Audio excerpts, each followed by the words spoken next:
Welcome to Get Things Done. I'm your host, Josh Thomas. You can find me on all social media at JT Literally. Each week, I bring on experts from a variety of backgrounds to share their secrets on how to optimize performance so you can take massive action and crush your goals. The Do Zone is sponsored by Fast Track Funnels, the new way to bring in consistent daily sales for your business in 2025 without cold outreach or burning cash on ads. We use this method with a brand new business to generate more than $100,000 cash collected in less than 30 days. Download the free step-by-step blueprint that shows exactly how we did it at getconversions.net. Once again, that's getconversions.net. Today's guest is Casey Milone. Casey is a creative director who has helped rebrand Alaska Airlines, launched products for Microsoft Surface, and led messaging strategy for NVIDIA. He now runs a content marketing agency that creates content for B2B tech companies like Cisco and Dexcom. Casey, welcome to the Do Zone. Tell us something you believe is the key to getting stuff done that most people wouldn't think of. Yeah, thanks for having me on, Josh. This is really cool. It's great. It's a great opener. Great opening question. I'm not sure that this is so much of a hot take, so it may be a little unique to me, but it's probably more common business practice for a lot of people who are running successful shops these days. But I think that my main point around running a successful business as an entrepreneur is based on this idea of figuring out how to work on your business rather than in your business as quickly as possible. So I run a service-based business, right? We're a content marketing agency. It means that essentially like the more work that comes in, the more people and bodies we have to throw at it, right? We're not a software company. We're not a tech company in that way. And so one of the things that I did early on that was a little bit by chance, a little bit because we found market fit and it's the way we headed, but in hindsight was a really smart move was I started a business in an area that I'm actually not an expert in when it comes from execution. So my background is as a marketing copywriter and creative director throughout my whole career. But copywriting is a really large umbrella of work, right? There are a lot of skill sets within that.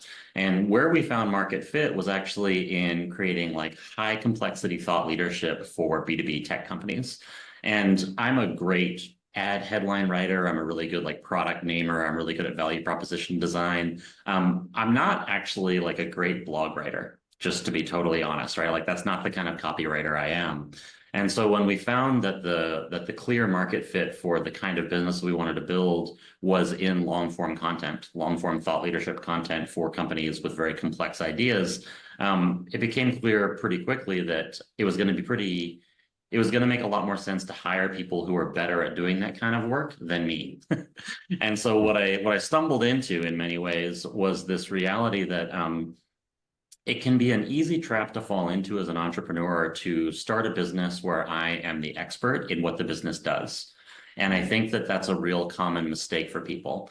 Not always a mistake, but it can be a problem for people when you get into this position where all of a sudden it's cheaper, sometimes faster, and often easier for the business owner to do the work themselves rather than hire people to do it.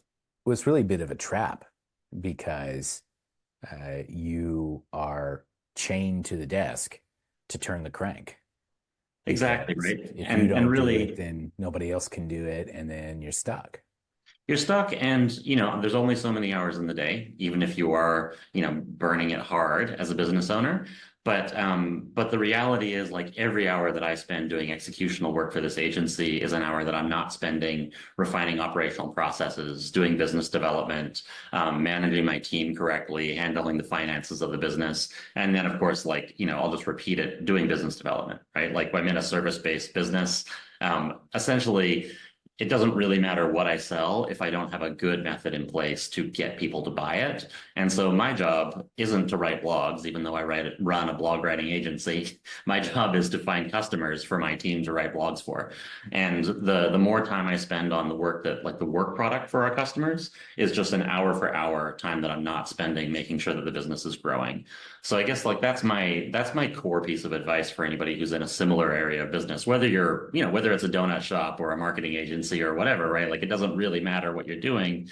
I think that figuring out the math early on to understand the quickest exit for the owner to stop working in the business and start working on the business is really one of the major keys to success.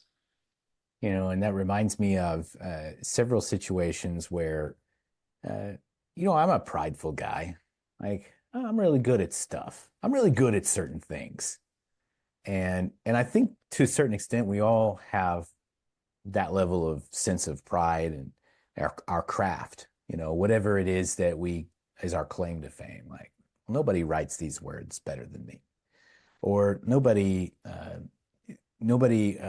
makes this video better than me. Nobody runs these ads better than me. And I believed that. I believed for the longest time that I had to have complete like control, like elbow deep in any kind of messaging that's going to reflect me and my brand. And I maintained that control in a stranglehold as I kept burying deeper and deeper in debt because I couldn't pay my bills.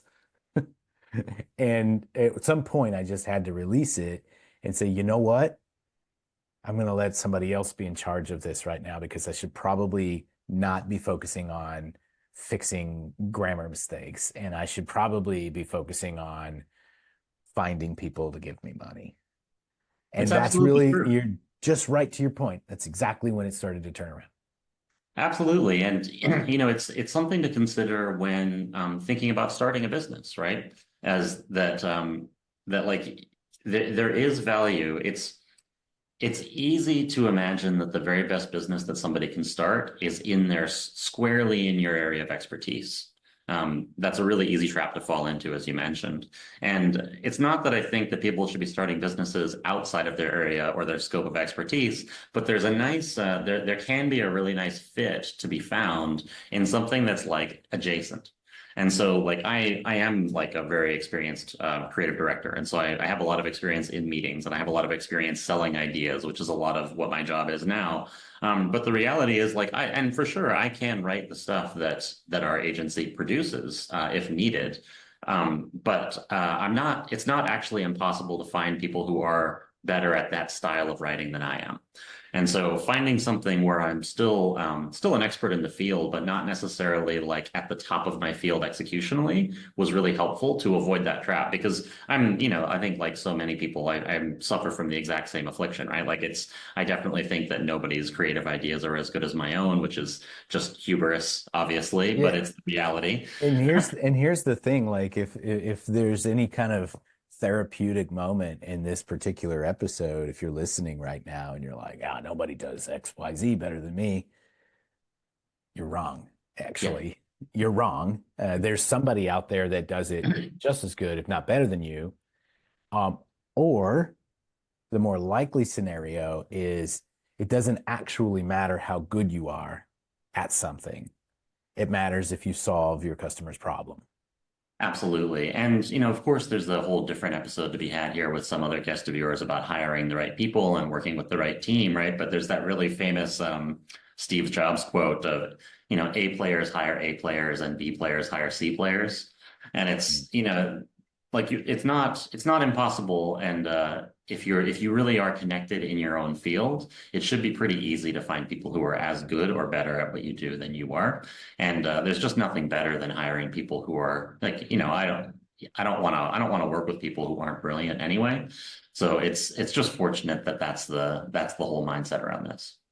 Let's talk about the agency landscape as AI is emerging. Like there are people jumping ship, there are people clutching their pearls.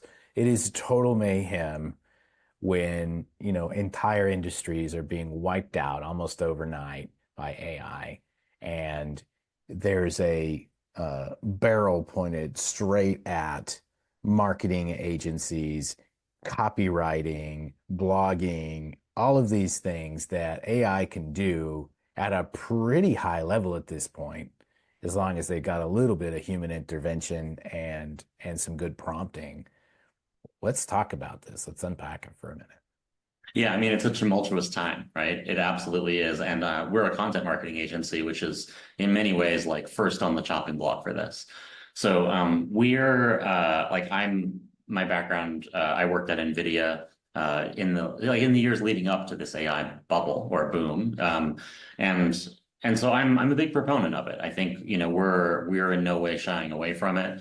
I think what we're finding is that the our specific niche and market fit is kind of the last of the writing to be under attack because it is so challenging, and a lot of what we've written is very compliance and legal driven. We work with medical device companies, fintech companies, companies that are not ready to let go of the human element in those aspects. But that doesn't mean that it's not coming, right? Like people complain about, well, AI can't do this thing that you're doing right now. Wait 6 months, right? Like it definitely, Yeah. we're not it's moving, and it's very clear. I guess, it's an interesting point. I think with marketing in particular, um, first of all, like I don't know that anybody has the right to be like precious and possessive about blog writing. This has only been a job for about 20 years. And honestly, like it's not my novel, right? We're writing like top of funnel marketing assets for medical device companies. It's not, this is not my passion in life. Mhm. So if it goes, it goes. But I think the much more interesting question around this, particularly around AI and creative assets and creative development, is um, you still need somebody, well, it's my belief at least, that you still need somebody with expertise and taste in the mix. And so graphic design is just a really great example, right? Like it is a little further behind. Commercial level graphic design by AI is probably the last in the horse race for these things. I'd say blog writing is kind of near the front in terms of high quality work that's coming out by generative AI right now. But just using graphic design as an example, you still need somebody to look at this and understand if it's good. And my Yeah. major concern about it is that we don't have a system in place currently for those kinds of minds to be trained. I think that it's very real that a lot of copywriting work is going to become like creative direction work, and a lot of graphic design work is going to become art direction work. The humans in that equation are going to be the people reviewing work done by AI. And there's going to be a lot of like creative director roles that didn't used to exist rather than graphic designer roles. And I'm here for it. I think that's frankly like a great use of a human mind. I'm Um, curious though, you said something in there about, well, there's not necessarily a place, there's not like a training ground for that kind of role, or it's not present enough. Tell me more about that. well, that's my concern, and it's I'm not like a doomsday perspective about this. I think we'll figure it out. But right currently, the only way that I know for somebody to become a great art director is spending years as a great graphic designer. Actually, I take that back. Spending the first number of years as a bad graphic designer, and then slowly Right. getting better, right? And like having their ideas squashed by the business end of the marketing department, and like all of these real life experiences of doing this stuff, quote, I'm using air quotes, like by hand, and then and having all the experience of trying and failing at that over time until you get good and you develop taste. And in the marketing and design world, it's not necessarily even like artistic taste. It's often taste that like dovetails with business need, right? Like it's like that kind of taste, right? That kind of expertise, which is what creative direction is in this space. And we don't, the execution part of this is moving so quickly with AI, and I think it will continue to, that right now what I'm interested in seeing is how are we going to train the next generation of creative directors? Are we just going to, are these people just going to learn from reviewing work, like become tastemakers from reviewing work, or is that going to work? Is there some way that you need to have written a bunch of stuff from a blank page to become a great editor, for example? I'm not sure that that's the case, but it's possible. And, is there a way to become a great creative director without a whole bunch of hands-on creative executional experience? Because that's where we're headed right now. And we're talking about, months to years at the most for this career transition. And that's fine for people my age who have done all this stuff and just have all of the bad work taken off of our desks. But what happens to the next generation of professionals who are only reviewing work by AI and being asked to be the creative director in that equation? Yeah, it's weird times where we think that we understand the way things are, And as soon as we realize that they've changed a little bit, we're like, oh, okay, well, maybe this is the way things will be. And then they'll just change again. And it's just like, just keep moving. Don't stand still. Keep keep innovating. And at some point, we'll catch up. And I think what is it? Ray Kurzweil says that in 5 years we're going to actually blend with AI and form the singularity or something. And so at that point, none of it will matter anyway. Yeah, I mean it'll be interesting to see. It's the 5 year prediction cycle right now is pretty intense and often driven by people with skin in the game. So it's Yeah. hard to tell. But it is just this large outstanding question that we have right now. The generative AI has become so good so quickly at executional work in the creative space that the question just becomes, I think, at a like industry wide for us for professionals. Um, what happens to the next generation of people doing work when they don't have the experience of doing the work? Mm. What does that do to your creative mind? I'm not saying it's necessarily bad. It could be that we end up with people with really similar skill sets. It's totally possible, right? Like it might work, but also it's a pretty unanswered question in my mind. I think that, we're on the verge of seeing, there's a bunch out there already, but we're on the verge of seeing a tipping point in my industry where it's basically going to be like done for you AI agencies, right? Where there are a small team of people who know how to use agents and generative models and a bunch of things to produce high volumes of work. But the best work is still going to have a human in the mix for the time being, at least, right? That will then come to you and be able to pitch the idea, be able to vet ideas creatively one way or the other, be able to, art direct essentially AI's graphic design work. And so that's I think the next phase of this industry. It definitely means that there's been over the last 8 or 10 years, there's been a big shift to offshoring and like emerging markets providing graphic design and like a lot of the outsourcing of the executional parts of North American agencies anyway. So this is probably just a movement in that same direction, but with technology. But yeah, what happens when we run out of creative directors? Yeah, it's a question that will be interesting to answer in the years to come. And so tell us very quickly a little bit about who you help and where they can reach you. Oh yeah, no, thanks. Thanks for the opportunity to plug. So generative marketing is like I said, we're a high complexity thought leadership content marketing agency.